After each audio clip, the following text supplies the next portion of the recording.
Can you see this? 2023-2024 budget. Okay? And you have the total, grand total at the end.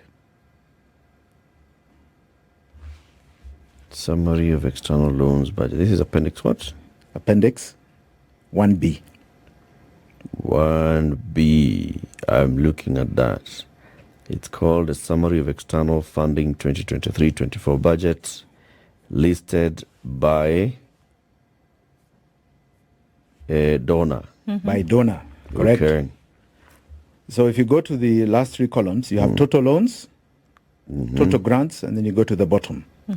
Total loans 272 or so. Yeah. And you have 42 are grants. Yep. And you have a grand total of entire external funding on loans and grants of 313 billion. 13 billion. Right? This is June. This is the appropriations bill. This is what Parliament passed. It did not pass any other external loans, grants for any funding. But a month later, the National Treasury lists external loans and grants as 870 billion. So one would assume that if it's listed, it's been approved by Parliament. But what we are saying is that it's very clear that what Parliament approved was 300 and some odd billion. Yes.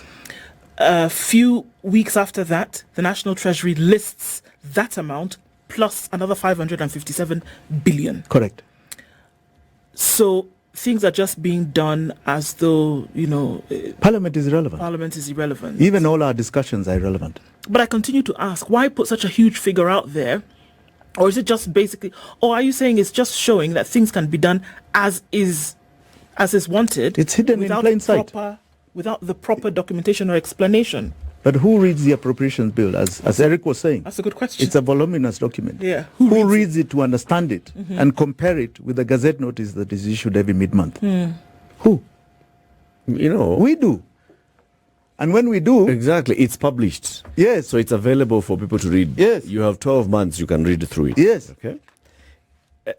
Many pieces of legislation are long, winded, full of legal jargon.